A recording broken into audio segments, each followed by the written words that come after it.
श्री विठलनाथ गोसाई जी ने दूध का भोग लगाया, एक घूंट भरा वहीं छोड़ दिया ठाकुर जी ने। गोसाई जी ने कहा जय जय क्या हुआ, भोग नहीं लगा रहे?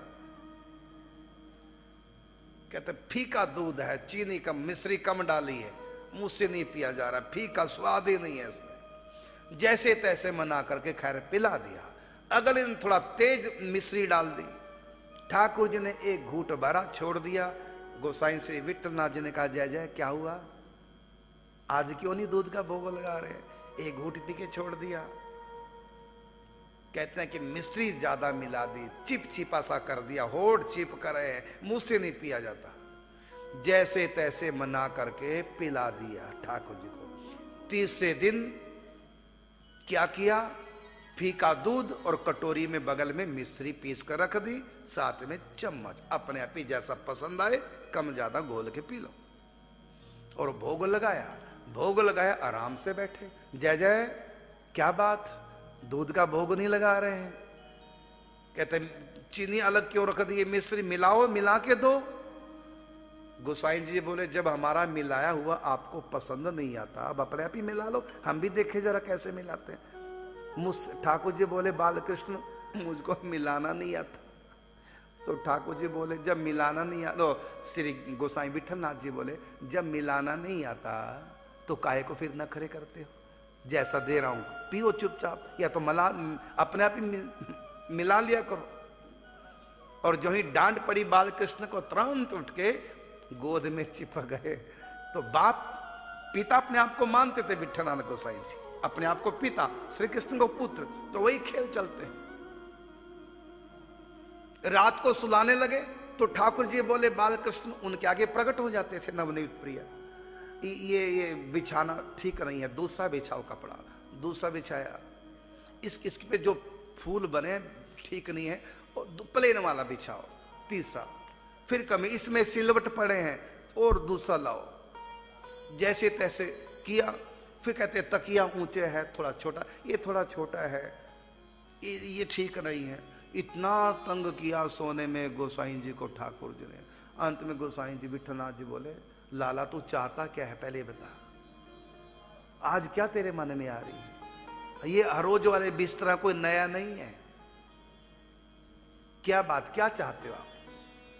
कहते सच बात तो है कि आज मैं आपके पास सोना चाहता हूं, अकेले में मुझे नींद नहीं आती।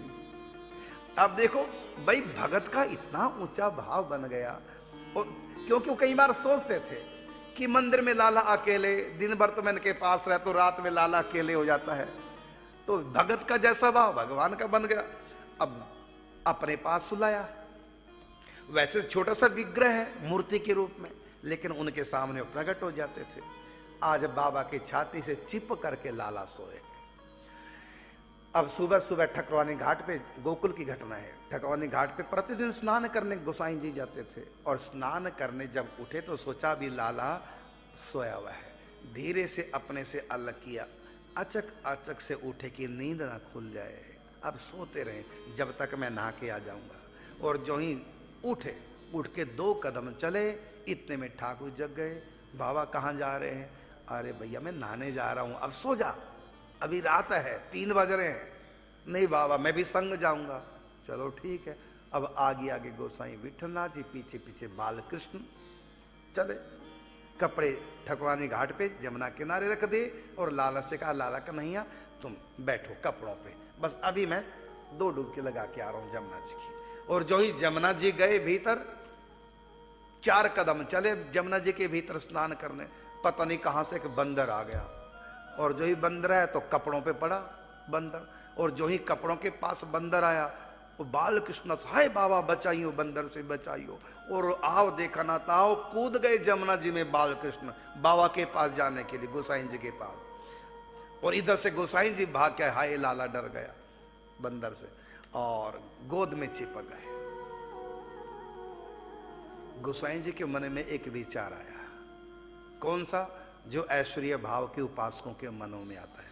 क्या? अरे ये तो भगवान है, ये कैसे डर गए बंदर से? ये तो भगवान है।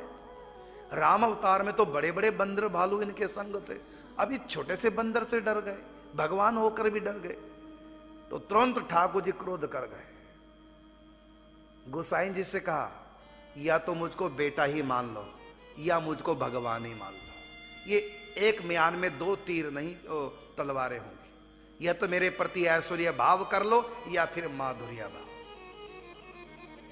और मैं दोनों हूं। ऐसा नहीं कि मैं भाव के अनुसार बनूंगा, मैं हूं ही वैसा। दो प्रकार के मेरे स्वभाव है।